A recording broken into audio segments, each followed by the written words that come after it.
Ya, penurunan yang sempat terjadi di 2 hari yang lalu, tepatnya di hari Rabu, sampai kurang lebih teritori 1823. Kemarin pun sebetulnya sempat kembali tergelincir di 1828, tapi juga akhirnya berhasil membalaskan sampai at least zona 1849. Tapi kalau kita lihat dari potensi pergerakan ini, kita masih menunggu apakah ini terjadi atau sudah layak untuk menjadi wave kedua yang sudah selesai, lalu kemudian wave ketiga akan segera berproses. Well, Anda silahkan simak dengan yang sempat kami jelaskan kurang lebih di video Outlook Gold di hari Selasa dan hari Rabu.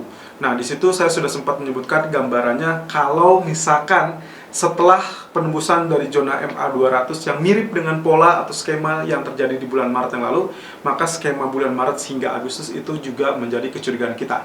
Nah, artinya pasca kenaikan di atas areal MA200 kembali, areal comeback tersebut sudah terjadi dengan dengungan ataupun pembahasan terkait stimulus fiskal yang akan dilakukan oleh Kongres. Meskipun sampai saat ini sayangnya tidak atau belum ada realisasi. Otomatis kembali lagi dengan sisi teknikal sendiri, Elliott Wave yang sempat terjadi sangat membasis di bulan Maret hingga periode Agustus yang lalu, ada kemungkinan tendensinya bisa saja terjadi di bulan Desember hingga ya kemungkinan di awal atau bahkan di bulan kedua tahun depan. Ya, itu kalau itu terjadi, maka lagi-lagi saya ingatkan ini adalah momen yang langka yang bisa Anda manfaatkan. Seasonal event, lalu stimulus, lalu kemudian juga dengan keadaan technical yang sangat mendukung. Well, wave ketiga belum selesai karena biasanya wave ketiga ini akan lebih panjang dari wave satu, lalu kemudian nanti akan terkoreksi kembali wave keempat, itu pun tidak akan terlampau belalang, barulah nantinya swing high kembali, rally finalisasinya adalah wave kelima.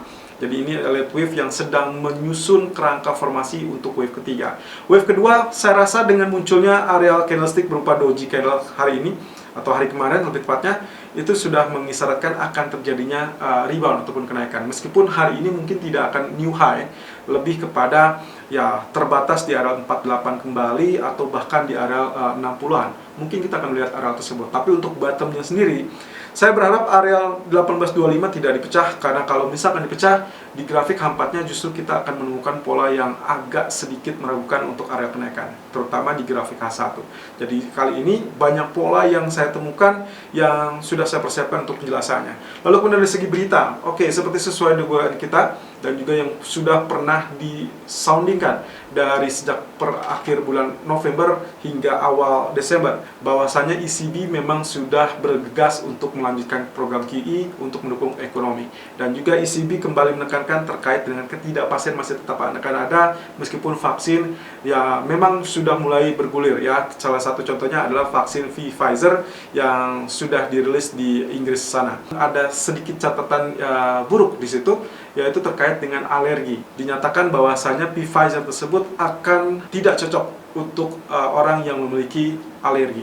So, kita akan lihat perkembangan lebih lanjutnya. Tapi yang jelas, malam tadi Pfizer juga sudah mendapatkan otorisasi dari FDA Amerika, dan kemungkinan mereka akan mulai vaksinasi sekitar awal atau mungkin di akhir pekan ini. Ya, kalau kita tidak lihat di Sabtu atau Minggu, mungkin di awal pekan depan di hari Senin. Kemungkinan potensi ini kita masih tetap mengharapkan FOMC di minggu depan akan sama tone-nya atau nadanya dengan ECB dan juga beberapa bank sentral yang tetap mempertahankan kebijakan pelonggaran moneter. Kita lihat technical view untuk kali ini 11 Desember 2020. Irfan untuk Agrodana. Jumat 11 Desember 2020 per jam 11:39 waktu Indonesia bagian Barat, dan kita kembali dalam fase atau outlook dari DXY atau indeks dolar yang ternyata tadi malam atau kurang lebih tepatnya selama 1 hari full dia mengalami tekanan kembali, dan itu artinya persis dengan apa yang juga sempat kita share ataupun kita bahas ya. Di 2 hari yang lalu saya sempat mengatakan ada kemungkinan potensi candlesticknya seharusnya akan tertahan di area yang sama, resistennya tidak terlampau tinggi, lalu kemudian dia akan kembali tertekan, dan itu persis yang terjadi kemarin. Itu yang kita perlukan kalau kita sedikit referensi atau review dari yang pernah kita kupas juga.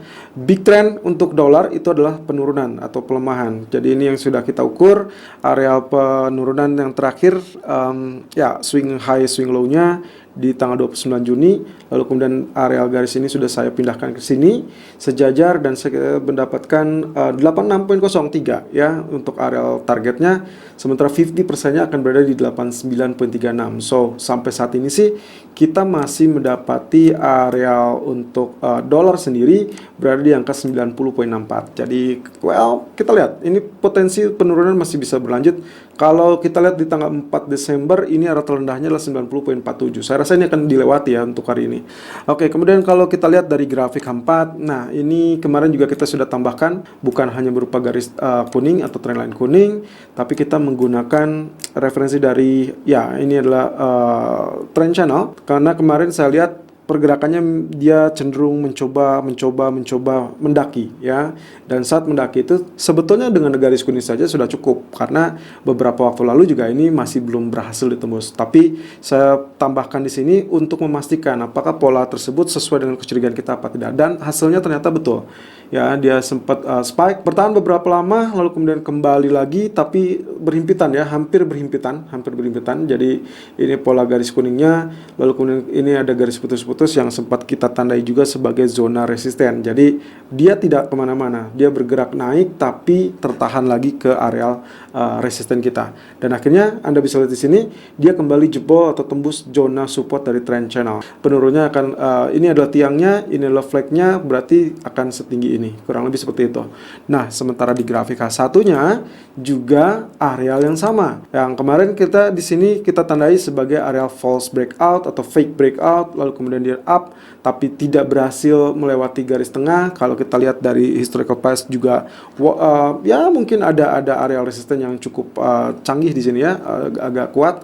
Lalu kemudian dia sempat mau mendobrak tapi gagal, lalu kemudian dia tertahan, begitu dia spike ternyata double top, dan double top tersebut juga berhasil menekan zona dari trend channel.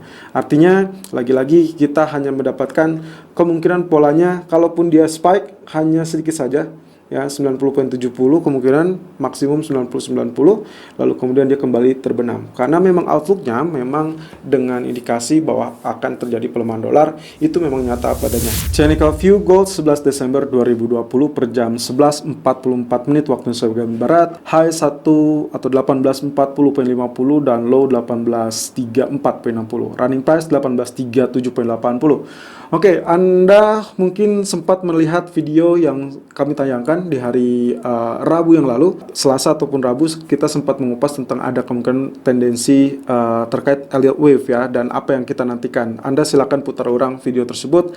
Kita akan coba sedikit mengulas saja, tapi yang detailnya sudah pernah saya jelaskan di video yang lalu. Oke, pertama adalah skema dari bulan Maret yang sudah sempat menembus zona MA, dan itu sudah copy paste-nya sangat-sangat persis terjadi.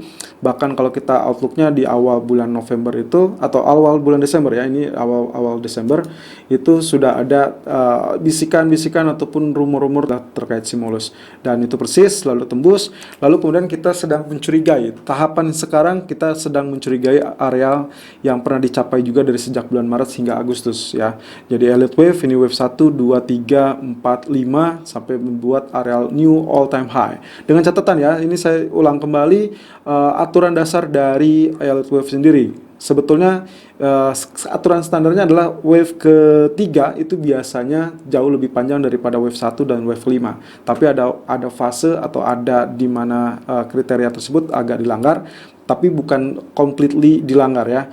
Jadi kemungkinan kalau misalkan wave 1, wave 3-nya relatif sama atau relatif medium, maka wave 5 lah yang terpanjang. Nah, itu yang terjadi saat bulan Maret hingga bulan Agustus. Wave 5 lah yang panjang. Nah, sementara untuk hari ini atau yang di bulan Desember ini, kemarin sudah saya sampaikan step selanjutnya bahwa saya menantikan areal dari wave kedua, yang mana adalah areal koreksi, dan itu exactly happen ya. Selasa dan Rabu dia mengalami penurunan, meskipun di hari Kamisnya tidak terlampau ini ya, tidak terlampau dalam. Dan kalau tidak lewat dari area let's say paling maksimal di 61.8% daily chart 1825, berarti ini masih ada harapan sebagai wave kedua ya. Yang artinya lagi kalau ternyata dipadu-padankan dengan keadaan candlestick Ya, ini kebetulan muncul ya. Ini kebetulan muncul, bentuknya adalah spinning top. Ya, kita lihat. Ya, betul sekali. Real bodinya berada di tengah, tail atas, tail bawah. Lalu kemudian berarti otomatis ini kita sudah asumsikan area koreksi sudah terjadi sebagai wave kedua. Berarti kita sedang menunggu area wave ketiga. Ingat, wave ketiga ini yang jelas akan extend dari wave satu. Artinya kalau misalkan ini wave satunya berada puncaknya di 1872 atau 1875, karena waktu hari Selasa itu sempat sampai 1875, berarti adalah yang harus dibongkar atau ditembus oleh wave ketiga ini. Artinya lagi, ada dua resisten menjadi PR untuk kali ini untuk melegalkan bentukan dari wave ketiga. Yang pertama adalah 1848, 1852, of course itu harus. Lalu yang kedua adalah yang menjadi pemuncak 1872 atau 1875. Lalu kemudian kalau itu tembus, berarti kita akan mendapatkan pola seperti ini, ya, kenaikan. Lalu wave ketiga, apakah dia akan lebih panjang dari wave 1? I don't know. Tapi kalau misalkan itu lebih panjang, berarti otomatis bentukannya lebih ideal. Jadi nanti wave keempat, wave kelima lah yang nantinya akan melanjutkan kenaikan. Lalu kemudian kalau dilihat dari grafik H4-nya sendiri, di sini kemarin juga kita sempat mengupas ada tendensi bigger ataupun big inverse head and shoulder, ya. Tapi ternyata dalam bentukan terakhir kita mencurigai satu tahapan lagi, satu pola lagi, ya. Sebetulnya kalau misalkan kita lihat dari big inverse head and shoulder sendiri, ya. Ini adalah left shoulder-nya, lalu swing high, lalu ini adalah bagian head. Saya abaikan yang kecil-kecilnya, ya, karena kita lihat yang lebih outlook lebih bigger atau lebih besar. Nah, ini langsung swing high, berarti ini adalah bagian dari right shoulder, ya. Jadi ini left shoulder, ini right shoulder. Berarti ini adalah neckline-nya. Nah, neckline-nya sekarang berada di 1869. Kalau ini ditembus, berarti dia confirm akan naik. Lalu kemudian targetnya kita sudah pernah bahas juga, ya. Big targetnya adalah ini, ya, sesuai dengan ketinggian dari bagian head, which is big enough, ya, 1987 targetnya. Di swing high terakhir atau ya kita sebutnya dengan wave terakhir sini, kita justru atau dihadang dengan kemungkinan potensi head and shoulder. Kalau tadi inverse head and shoulder untuk kenaikan, yang di sini justru smallnya adalah head and shoulder.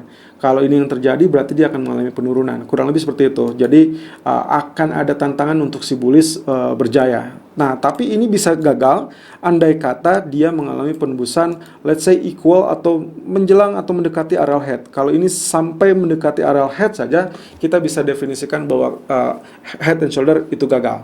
Otomatis yang akan kita lirik adalah inverse head and shoulder yang jauh lebih besar potensinya untuk mencapai area 1987. Kemudian di grafik H1-nya sendiri, nah ini areal yang sebetulnya mirip dengan bagian H4, ya. Tapi ini outlook-nya lebih dipersempit. Kalau tadi bagian H4 kita lebih global, yang di bagian H1 kita spesifik di bagian kanan. Ini sebetulnya swing high, kemudian swing low, kemudian swing high, swing low. Ini mirip dengan head and shoulder. Tapi sayangnya kemarin dan tadi pagi juga tidak berhasil ditembus, ya. Andai saja kalau misalkan dia terjadi head and shoulder, maka neckline dia ada di sini, ya, 1825. Jadi kalau dia tembus 1825 dia akan ambrol, tapi kalau dia gagal tembus 1825, of course yang akan menjadi ekspektasi kita adalah sifatnya lebih kepada big inverse head and shoulder. Itu sesuai dengan grafik H4. Nah, kalau di H1-nya sendiri ada formasi yang kita sebut dengan broadening formation. Ya, Anda bisa lihat di sini. Atasnya atau area high-nya cenderung melebar, bagian bawahnya juga sebetulnya dia cenderung terangkat, ya. Jadi ini formasi yang kita sebut dengan higher low. Ini low, ini higher low, ini higher low. Sementara high-nya juga sama, ya, tapi ini lebih melebar. Jadi kalau lihat situasi seperti ini, seharusnya kalau kita lihat di ini hitungan pertama, 2, 3, 4, 5. Artinya ini harusnya sudah saatnya dia melenggang untuk area bullish. Itu sebabnya kenapa tadi pagi saya sempat memberikan suggestion untuk Anda semua, silakan lakukan buy on dip di kisaran 1833.30 ataupun 1835.30. Target pertamanya adalah 1839.60 dan target kedua adalah 1846.00. Stop loss di 1826.00. Oke, kemudian alternatif strategi tadi yang saya sempat sampaikan, hati-hati, kita akan lihat outlooknya apakah ini bisa terjadi apa tidak. Jadi untuk kalau ini berhasil big inverse head and shoulder-nya, maka itu akan menunjang untuk potensi Elliott Wave selanjutnya di grafik dari chart. Selalu gunakan stop loss dan risk management sesuai dengan equity dan strategi trading Anda. Irfan untuk Agroday.